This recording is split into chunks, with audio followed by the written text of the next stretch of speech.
اعوذ باللہ من الشیطان الرجیم بسم اللہ الرحمن الرحیم۔ السلام علیکم یا علی علیہ الصلوۃ والسلام مدد۔ 5 ذی الحجہ یوم شہادت جندب بن جنادہ غفاری، جو کہ ابو ذر غفاری کے نام سے مشہور ہیں۔ آپ کا شمار پیغمبر اکرم کے بزرگ صحابیوں اور امام علی کے حقیقی ماننے والوں میں ہوتا ہے۔ ابو ذر غفاری ظہور اسلام سے 20 سال پہلے متولد ہوئے۔ آپ کے والد جنادہ غفار کے بیٹے تھے، جبکہ آپ کی والدہ رملہ سے تھا۔ علماء علم رجال اور صحابہ کے بارے میں لکھنے والے مورخین نے کہا ہے کہ ابو ذر لمبے قد، گندمی رنگ، نحیف جسم، سفید بال اور داڑھی اور بعض کے مطابق صحت مند جسم کے مالک تھے۔ پیغمبر مصطفیٰ صلی اللہ علیہ وآلہ وسلم کا فرمان ہے، اللہ تعالیٰ نے مجھے 4 لوگوں سے محبت کرنے کا حکم دیا ہے اور کہا ہے اللہ خود بھی انہیں بہت چاہتا ہے: علی، مقداد، ابو ذر اور سلمان۔ فضائل و مناقب کی بات کریں تو پیغمبر اکرم انہیں یوں خطاب فرماتے تھے: مرحبا اے ابو ذر، تم ہمارے اہل بیت میں سے ہو۔ اور ایک اور جگہ ان کے بارے میں فرماتے ہیں: ابو ذر سے زیادہ سچے آدمی پر نہ آسمان کا سایہ پڑا ہے اور نہ ہی زمین نے کسی ایسے شخص کو اپنے اندر جگہ دی ہے۔ امام علی علیہ السلام سے ابو ذر کے بارے میں سوال کیا گیا تو امام نے فرمایا: ان کے پاس ایسا علم ہے جس سے لوگ محروم ہیں، اور وہ ایسے علم سے مستفید ہو رہا ہے جو کبھی کم نہیں ہوتا۔ امیر المومنین ابو ذر کا شمار ان افراد میں کرتے تھے جن کی جنت مشتاق ہے۔ اگر ان کی عبادت کی بات کریں تو امام جعفر صادق علیہ السلام نے ابو ذر کی عبادت کے بارے میں فرمایا کہ ابو ذر کی بیشتر عبادت غور و فکر تھی، خدا کے خوف سے اس قدر روئے کہ ان کی آنکھیں زخمی ہو گئیں۔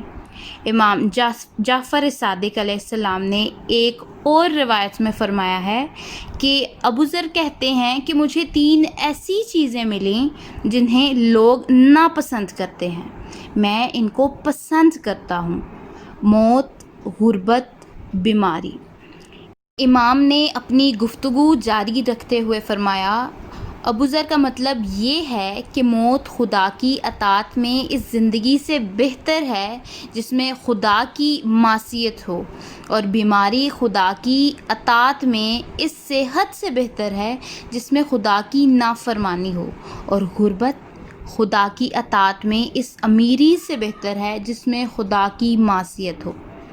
ان کی شہادت کا ذکر کیا جائے تو پیغمبر مصطفیٰ صلی اللہ علیہ وآلہ وسلم نے فرمایا: اے ابو ذر، تم اکیلے زندگی گزارو گے اور تمہیں اکیلے میں موت آئے گی، اور اکیلے مبعوث ہوگے اور اکیلے جنت میں داخل ہوگے۔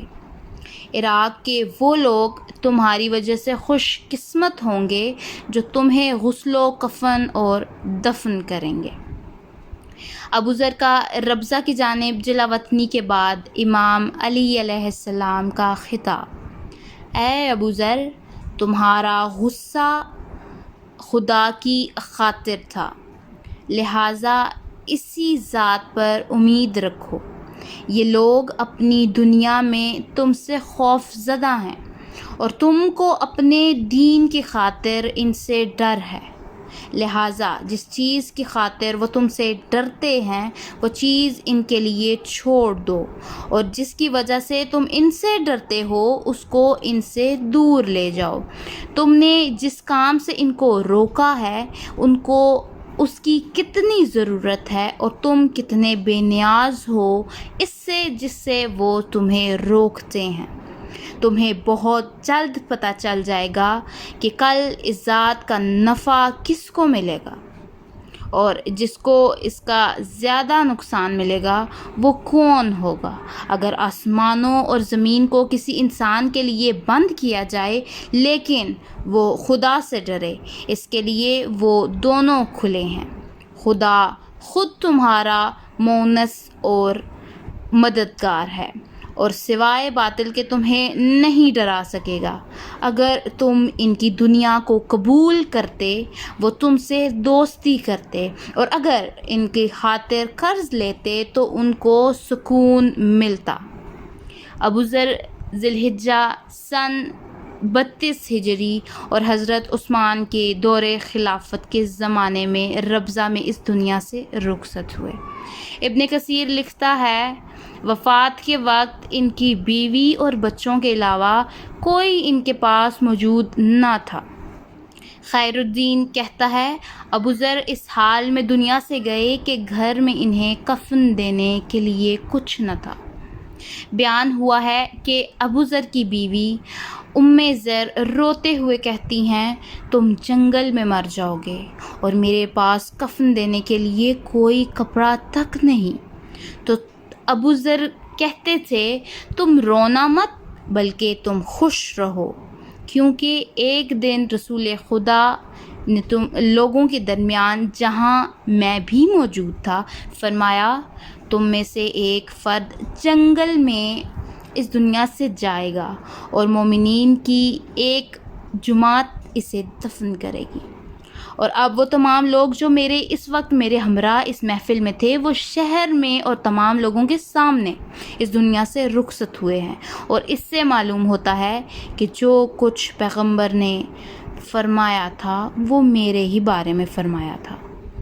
اللہم صلی علی محمد و آل محمد و عجل فرج آل محمد۔